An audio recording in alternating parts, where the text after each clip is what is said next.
আর একটা চুপিসারে কাজ চাচ্ছে, আমি সাধারণ মানুষকে সতর্ক করে দিয়ে বলতে চাই, সেটা কি? সেন্সাস শুরু করেছে। সেন্সাস মানে এনআরসি ফর্মে, এনপিআর ফর্মে আপনাকে ব্যাংকের অ্যাকাউন্ট নাম্বার দিতে হবে, মোবাইল নাম্বার দিতে হবে, আধার কার্ড নাম্বার দিতে হবে, পরিবারে কারা আছে তাদের সব পরিচয় দিতে হবে, ভোটার আইডি দিতে হবে, পাসপোর্ট দিতে হবে, ড্রাইভিং লাইসেন্স দিতে হবে, মোবাইল নাম্বার দিতে হবে, ব্যাংক অ্যাকাউন্ট দিতে হবে, কত কিছু। তার মানে আপনার ব্যাংক অ্যাকাউন্টটা নিয়ে পরে যে সেটাকে হাইজ্যাক করে সব টাকা ব্যাংক থেকে তুলে নেবে না, তার কোনো প্রমাণ আছে? সেন্সাস করবার আগে একবারও মানুষকে সচেতন করেছেন? কোন রাজনৈতিক দলকে নিয়ে মিটিং করেছেন? এই যে মিউনিসিপ্যালিটি কর্পোরেশনগুলোতে ডিলিমিটেশন করছেন, কোন রাজনৈতিক দলের সাথে কনসাল্ট করেছেন? কিচ্ছু করেননি।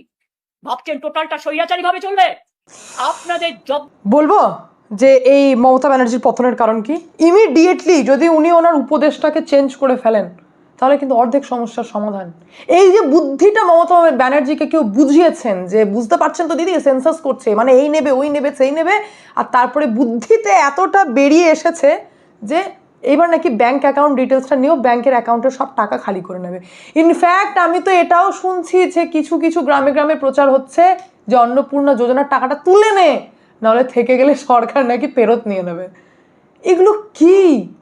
এগুলো কে রটায় আর কি মাইন্ডে রটছে? আর সব থেকে অবাক করা কথা এটা যে প্রাক্তন মুখ্যমন্ত্রী 15 বছর থেকেছেন, উনি জানেন না যে সরকার ব্যাংক অ্যাকাউন্ট থেকে টাকা নিয়ে নেবে কি নেবে না, বা যদি সরকারের ইচ্ছে হয় কারোর ব্যাংক অ্যাকাউন্ট খালি করে দেবো, তো সে ব্যাংক অ্যাকাউন্টের নাম্বার সেই পার্টিকুলার ব্যক্তি থেকে না নিয়েও খালি করাতে পারবে। এমনটা তো নয়। আমরা তো ভাই সরকারের আন্ডারেই আছি নাকি সরকার আলাদা আমরা আলাদা, সরকার চাইলে আমাদেরকে নাকি স্ট্রেসই করতে পারবে না, এমন কোনো ব্যাপার আছে কি? দেখুন বেসিকে বুঝুন, এখানে প্রবলেমটা হচ্ছে দিদির ভয় লেগেছে যে এনআরসি হতে পারে, রাজ্যে আমাদের এনআরসি হবে কি হবে না, এবং রাজ্যে যেভাবে সেনা ঢুকছে তা আমি আপনাদেরকে জানিয়েছি। কিন্তু তার আগে আপনারা এটা দেখেছেন কি যে গুন্ডা দমন আইন আর সরকারি সম্পত্তি নষ্ট করার জন্য 3 গুণ ক্ষতিপূরণ দিতে হবে, গ্রেপ্তারি তো হবেই, 3 গুণ ক্ষতিপূরণ দিতে হবে। এই আইনটাকেও লাগু করা হলো এর মধ্যেই, যখন কেন্দ্র সরকারের দিক থেকে এক্সট্রা পাওয়ার রাজ্য সরকারকে দেওয়া হলো, যেটাকে নিয়ে রাজ্যের বর্তমান মুখ্যমন্ত্রী ধন্যবাদ জানালেন যে হ্যাঁ আমরা নাগরিকত্ব ইমিডিয়েটলি ছাড়বো এবং রাজ্যকে ভরসা করার জন্য ডিএম এর হাতে ক্ষমতা দেওয়ার জন্য আমরা নাগরিকত্ব ছাড়বো। এদিকে রাজ্যে অলরেডি সেনাবাহিনী ঢুকতে লেগেছেন, আর তার পাশাপাশি কি হলো যে সরকারি সম্পত্তি নষ্ট বা কোনো কিছু এরকম গন্ডগোল করলে 3 গুণ ক্ষতিপূরণ দিতে হবে, সেটাও রাজ্যপালের সই হয়ে চলে এসেছে, মানে আইন কার্যকর। এই সমস্ত স্টেপ থেকে বোঝা যাচ্ছে যে রাজ্যে কিন্তু বড় কিছু হতে পারে। মমতা ব্যানার্জি অলরেডি কিন্তু ছড়াতে লেগেছেন এনআরসি কনসাল্ট করা হচ্ছে না, ব্যাংক অ্যাকাউন্ট খালি করে দেবে। কেন এনআরসির সঙ্গে ব্যাংক অ্যাকাউন্ট খালি কেন করে দেবে? এর তো কোনো লিঙ্কই নেই। কোয়েশ্চেন হচ্ছে এটা, এনআরসি কি এতই খারাপ?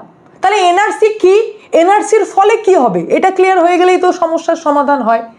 এই সেই মমতা ব্যানার্জি এবং ইন্ডিয়া অ্যালায়েন্সের বেশ কিছু নেতারা যারা মণিপুরে আগুন লেগেছে, অমিত শাহ তুমি জবাব দাও, একটা সময় পার্লামেন্টে আওয়াজ তুলতো, আপনারা সাক্ষী। মণিপুর নিয়ে কেন্দ্র কেন কথা বলে না? এই সেই নেতারা মমতা ব্যানার্জি এবং আশেপাশের যে সমস্ত ইন্ডিয়া অ্যালায়েন্সের নেতারা, তারা একটা সময় কৈফিয়ত চাইছিল যে আমরা পার্লামেন্ট চলতে দেব না, মণিপুর নিয়ে জবাব দিক। আজ বলুক তো মণিপুরে কি চলছে, কারণ আজ বর্তমানে আবারও মণিপুরে আগুন জ্বলছে। দেখুন ভিডিওটি ভালো করে দেখুন।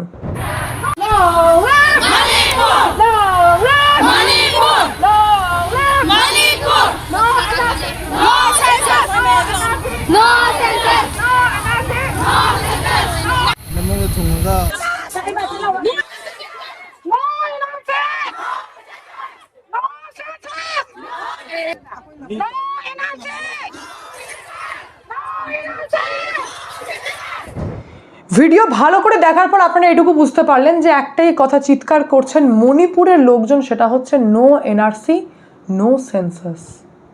তার মানে এটা নয় যে আমরা এনআরসি চাই না, আমরা সেন্সাস চাই না, তা নয়।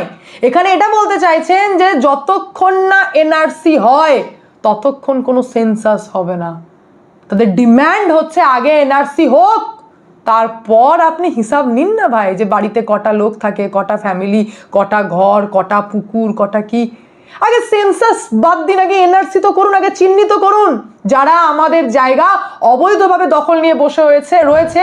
মণিপুরের জায়গা যারা ওই মায়ানমার বর্ডার থেকে টপকে এসে যারা দখল করে বসে রয়েছে, পাহাড়ের এলাকা, একের পর এক গ্রাম রাতারাতি তৈরি করছে। কি হয়েছে বলি, শুক্রবার থেকে ভয়ঙ্কর আন্দোলন চলছে। আন্দোলনের স্পেশালি ভয়ঙ্কর রূপ নিয়েছিল কাংপোকপি জেলায়, যেখানে একজন জওয়ান গুলিবিদ্ধ হয়ে গেছে। কোনো নেতা আওয়াজ তুলছে না, এইসব কথা তারা করে না। তো জওয়ান গুলিবিদ্ধ হয়ে গেছে, গুরুতর আহত রয়েছে। তাফাও কুকি এলাকায় তো আগুন পর্যন্ত ধরিয়ে দেওয়া হয়েছে, কারণ এবার বলে দিয়েছে মণিপুরের লোকাল যে সমস্ত বাসিন্দারা রয়েছেন, 2-3টে সম্প্রদায় ভাগ রয়েছে, তার মধ্যে মেইতেই সম্প্রদায়ের লোকজন বলে দিয়েছে যে আমরা আর ভাই 1 ইঞ্চিও মাটি ছাড়বো না, আর সহ্য করা যাচ্ছে না। মণিপুরের অশান্তি কিন্তু বহু দিনের। আর এই যে এখন যে বর্তমান পরিস্থিতি দেখছেন, এটা ছাত্র সংগঠনের আন্দোলন। এখানে সরকারি দপ্তরগুলোতে তালা ঝুলিয়ে শুধুমাত্র জরুরি পরিষেবাকে রেখে বাকিগুলোকে ডেড স্টপ করা হচ্ছে। তাদের একটাই ডিমান্ড, সেটা হচ্ছে সেন্সাস ততক্ষণ হবে না যতক্ষণ না আমাদের রাজ্যে এনআরসি হয়। কার কাছে ডিমান্ড করছে? বর্তমান গভর্নমেন্ট বিজেপির কাছে, কারণ এই সমস্ত ডিমান্ড না বিজেপির কাছেই করা যায়। অন্যরা ঠিক এই পেনটা বোঝে না। কেমন পেন বোঝে না আমি সেটাও ক্লিয়ার করে দিই। মণিপুরে এই 2-3টে সম্প্রদায়ের মধ্যে অশান্তি চলে। বেসিক্যালি যেটা স্পেসিফিক যদি বলে থাকি তাহলে সেটা হচ্ছে মেইতেই আর কুকির মধ্যে অশান্তি চলে। এটাকে নিয়ে আমি এর আগেও ভিডিও করেছিলাম। মেইতেই হচ্ছে মেজরিটি, এটা মুখেই মেজরিটি, কিন্তু অ্যাকচুয়ালি মণিপুরের 10% এলাকায় এরা থাকতে পারে। তারপর তাদের আর কোনো হক নেই, তাদের আর কোনো এখতিয়ার নেই, এমনই প্রভিশন রয়েছে মণিপুরে। কে করেছে? ডেফিনেটলি আগে যারা সব রাজ্য সরকাররা ছিল তারা এই ব্যাপারটাকে কোনোদিন গুরুতরভাবে দেখেনি। যেমন বর্তমানে রিলেট করুন, মমতা ব্যানার্জি এনআরসিকে যেভাবে গুরুত্ব দিয়ে দেখছে না, সেরকমভাবে দেখেনি। না দেখার ভবিষ্যতের রেজাল্ট হচ্ছে সেই ভয়ঙ্কর কাল সাপ পুষছেন বাড়িতে, তো সেই সাপের কাছে আপনি এটা এক্সপেক্ট করবেন না যে সে আপনার পাশের বাড়ির লোককে গিয়ে ছোবল মারবে, একদিন আপনাকেও মারবে। এটাই তো বাস্তব। সেম ভাবে এই মেইতেইরা এতদিন পর্যন্ত সহ্য করেছে। মেইতেই যারা সমাজে মেজরিটি 50 to 55% লোক, তারা হচ্ছে বৈষ্ণব হিন্দু। তাদের ডিম্যান্ড হচ্ছে, আরে ভাই আমরা মাত্র এই রাজ্যের 10% জমিতে থাকি মেজরিটি হয়ে, আমাদের আর কোনো পাহাড়ি অঞ্চলে ওঠার বা যাওয়ার কোনো এখতিয়ার নেই, কারণ তাদেরকে স্পেশাল প্রভিশন দেওয়া রয়েছে। পাহাড়ি অঞ্চলে কারা থাকে? কুকি, যারা প্রায় 97 to 98% হয়ে গেছে খ্রিস্টান। আর কে থাকে? নাগা, তাদের মধ্যেও বেশিরভাগটা খ্রিস্টান। আর পাঙ্গাল বলে একটি জাতি থাকে, যেটা হচ্ছে 4% মুসলিম সম্প্রদায় ধরা হয়। বেসিক্যালি এখানে প্রবলেম হচ্ছে কুকি আর মেইতেই নিয়ে। কুকিদের বক্তব্য হচ্ছে যে আমরা মেইতেইকে এন্টারটেন করব না, আমরা তাদেরকে কোনোদিনই পাহাড়ি অঞ্চলে আসতে দেবো না। যদিও পাহাড়ের 90% এলাকা ফাঁকা রয়েছে, তারপরেও সেখানে তারা আসতে দেবে না।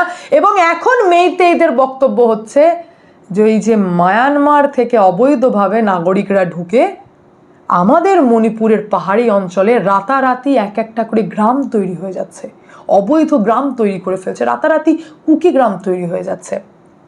মেইতেই বলছে এনআরসি হোক, কুকি বলছে এনআরসি না হোক। এটা হচ্ছে ডিমান্ড। এনআরসি কি? এনআরসি এমন একটা চাবিকাঠি, মানে এ ভাই ভয়ঙ্কর জিনিস, ন্যাশনাল রেজিস্ট্রেশন অফ সিটিজেন্স, যার মাধ্যমে অবৈধভাবে আপনাদের দেশে আপনাদের রাজ্যে কে সব ঢুকে রয়েছে তা ছেঁকে বের করে নেওয়া হবে। এনআরসি যদি মমতা ব্যানার্জির টাইমে বলা হতো না, তাহলে বুঝতে পারছেন না, তো দূরের কথা। তার জন্য এসআইআর কে এনে খুব বুদ্ধি করে এটা করা হয়েছে। আমাদের পশ্চিমবঙ্গে কি করা হলো? এসআইআর করা হলো, যার ফলে কি দেখলেন যে বর্ডারে লক্ষ লক্ষ অবৈধ বাংলাদেশি আইডেন্টিফাই হয়ে গেল। তারা নিজেরাই তাদের বস্তা ফস্তা বেঁধে বলছে আমরা চললাম বাংলাদেশে। ছিল তো লক্ষ লক্ষ। উত্তর কলকাতা থেকে কত বেরিয়েছে উত্তর কলকাতা থেকে। তো এইভাবে লক্ষ লক্ষ অবৈধ বাংলাদেশিরা যেভাবে আমাদের পশ্চিমবঙ্গে ঢুকেছিল, সেরকমই মণিপুরে কি হচ্ছে, অবৈধ মায়ানমারের লোকজনরা ঢুকে পড়ছে। তারা পাহাড়ি অঞ্চলটাকে দখল করে নিচ্ছে ধীরে ধীরে। তারা প্রচণ্ড অত্যাচার করছে মেইতেইর ওপর। আর দিনের পর দিন মেইতেইরা ঠেকতে ঠেকতে এবার তাদের পিঠটা দেয়ালে ঠেকে গেছে। বলছে আর নয়, এরপর যদি এটা হতে থাকে তাহলে আমাদের সংস্কৃতি ভবিষ্যৎ তো দূর কি বাত, আমাদের অস্তিত্বই থাকবে না। সরকার এইভাবে একটা সম্প্রদায়কে দিনের পর দিন তোষণ করে কুকি সম্প্রদায়, নাগা সম্প্রদায়কে দিনের পর দিন তোষণ করে আজকের পরিস্থিতি এই জায়গায় দাঁড়িয়েছে। তো আমরা ডিম্যান্ড করছি যে আগে এনআরসি হোক, আগে বেছে বার করা হোক যে কারা কারা অ্যাকচুয়াল মণিপুরের লোকজন, তারপর তো তারা বেস ইয়ার দিয়েছে 1961, এটাকে বেস ইয়ার ধরে এনআরসি করা হোক। তারপর করুন না সেন্সাস, ব্যাংক অ্যাকাউন্ট নিন, ডিটেলস নিন, আধার নিন, ফ্যামিলিতে কটা মেম্বার সব দেখেন, কিন্তু আগে অবৈধদেরকে তো বার করুক। তারপর তো তারা তো আমাদেরই জায়গা, আমাদেরই জমি, আমাদেরই বাড়ি দখল করে নেবে ভবিষ্যতে। তারপর বাংলাদেশের মতো খবর হবে, এক পরিবারে 4 জন মৃত, হঠাৎ করে 2 জন এসে নাকি 4 জনকে মেরে দিল, তার মধ্যে মেয়েটাও অ্যাডাল্ট। আরে এমএ করছিল শুনেছি আমি, নাকি মাস্টার্স, এমএ হোক বা এমএসসি হোক, যাই হোক মাস্টার্স করছিল, মানে বয়স রয়েছে, মা রয়েছে ইয়াং, বাবা জাস্ট রিটায়ার্ড করেছেন, তার মানে থুরথুরে বুড়ো নয়, আর তার সঙ্গে একটা ছোট্ট 11-12 বছরের ছেলে, তার মানে সেও মোটামুটি একটু ঠিকঠাক। তো 4টে পরিবারকে মেরে দেওয়া হলো, হঠাৎ করে 2 জনকে তুলে এরা 2টো মেরে দিয়েছে, 2টো 4টেকে মেরে দিল, আশেপাশের লোক জানতেও পারলো না, আশেপাশের পরিবারের লোক জানতেও পারলো না, আশেপাশ থেকে চিৎকার চেঁচামেচি কিচ্ছু হলো না, 2 জন চুপচাপ 4টেকে সাল্টে দিয়ে বেরিয়ে গেল। ফিউচার কি? সেই পরিবারের যে ফাঁকা বাড়ি, সেই পরিবারের যে ফাঁকা জমি, সেটা তার রিলেটিভরা ভোগ করবে নাকি বিক্রি করবে? ভাবুন আর নিজেদেরকে কোয়েশ্চেন করুন, এটা প্রবলেম। সেই রকমই আমাদের দেশকে বা আমাদের রাজ্যকে যদি আমরা সুরক্ষিত না করতে পারি অবৈধদের হাত থেকে, যারা এসে আমাদের হক খেয়ে নেবে, ততক্ষণ আমরা নিজেদের বাড়িতেই সুরক্ষিত নয়। সেটা মণিপুরের লোকজন বুঝে গেছেন, এবং তারা বলছেন যে আগে এনআরসি হোক, তারপর সেন্সাস হবে, আগে বেছে বার করো কে অ্যাকচুয়াল মণিপুরি আর কে মণিপুরি নয়। এইটা যেদিন ভেঙে যাবে না, অ্যাকচুয়াল গোড়াতে হিট হয়ে গেছে, এটা যখনই আলাদা হয়ে যাবে, মণিপুরে আর কোনো আগুন থাকবে না, কোনো অশান্তি থাকবে না, কোনো আন্দোলন থাকবে না। সেই কারণে আর আমি অবাক এই বিষয় নিয়ে, আমাদের মমতা ব্যানার্জির মতো নেতারা, দেখুন মমতা ব্যানার্জিকেই বলছি না, আমি সেই রাহুল গান্ধীকেও বলছি, আমি সেই আম আদমি পার্টির কেজরিওয়ালকেও বলছি, অতীব শিক্ষিত ব্যক্তি, আমি সেই বিয়েকেও বলছি, অখিলেশ যাদবকেও বলছি, আমি তো সাউথের নেতাদেরকেও বলছি, এত বড় বড় বাতেল্লা মারেন, হিন্দু নাকি ক্যান্সার, হিন্দু নাকি এই, মুখ খুলুন মণিপুরে কি হচ্ছে, এর আগে তো আপনারাই মুখ খুলছিলেন, মণিপুরে আগুন জ্বলছে, কেন্দ্র সরকার কিছু বলছে না, আজ বলুন, আজও বলুন, বলছেন না কেন? আপনারা বলছেন না বলে আমরা বলছি যে আপনারা কি দেশের হিতে ভাবেন না, আপনারা কি দেশের বিরুদ্ধে? কোয়েশ্চন তো আমি করবই। এইটা হচ্ছে অ্যাকচুয়াল প্রবলেম। আর আমাদের রাজ্যে কি হচ্ছে, অন্নপূর্ণা পাইনি, হায়রে হায়রে, আরে আন্দোলন কর, এনআরসি করুক আমাদের রাজ্যে, এইবার সরকার পরিবর্তন হয়েছে, নিজের হকটাকে নিয়ে নাও, ছিনিয়ে নাও, আন্দোলন এইটা হোক যে আমাদের রাজ্য এনআরসির দরকার। এতগুলো দিনের পর দিন যখন জঙ্গি ধরা পড়ছে, আমরা নিজের সৎ চোখে দেখলাম এসআইআর এ লক্ষ লক্ষ অবৈধ বাংলাদেশি ধরা পড়েছে, আমরা লাইভ এক্সাম্পল দেখছি, ভুয়ো বার্থ সার্টিফিকেট দেওয়া হচ্ছে, ভুয়ো ওবিসি সার্টিফিকেট দেওয়া হচ্ছে, আর কি দেখতে চান? অন্নপূর্ণা চাই? আন্দোলন করুন। কালকেই দেখছি আমাদের বাড়ির সামনে দিয়ে কংগ্রেস মিছিল করছে, বলছে অন্নপূর্ণা পাইনি, জবাব দাও সরকার, জবাব দাও। কারা আন্দোলন করছে? নারায়ণরা, একজনও লক্ষ্মী নাই, যে পাইনি সে নেই, সব নারায়ণ বেরিয়ে পড়েছেন, মানে মহিলার থেকে তো পুরুষের বেশি দরদ, বাড়ির হাজবেন্ডরা চাপে পড়ে গেছেন, তারা রাস্তায় নেমে বলছেন সরকার অন্নপূর্ণা কেন পাইনি, জবাব দাও। তো এইটাই টাইম, যে টাইমে এই যে প্রবলেমগুলো রয়েছে, এনআরসি, এটার ডিমান্ড হোক, আর এটা নিয়েও আন্দোলন করা হোক। কিন্তু না, আমাদের তো রাজ্যে ধরুন অন্নপূর্ণা চাই, দেখুন মণিপুর অতীব চালাক বেরোলো, আন্দোলন অলরেডি করতে লেগেছে যে ভ্যালিড মণিপুরি কে, সেটাকে বেছে ছেঁকে বের করা হোক। তারপর দেখো না মণিপুর অশান্ত হয় না, মণিপুর শান্তি, মানে মণিপুরে শান্তি ফেরে কি ফেরে না, তারপর দেখুক না সরকার। বাকি পুরো বিষয় নিয়ে আপনাদের কি মন্তব্য, অতি অবশ্যই কমেন্টের মাধ্যমে জানান। আমি এখানে এন্ড করি, দেখা হচ্ছে নেক্সট ভিডিওতে।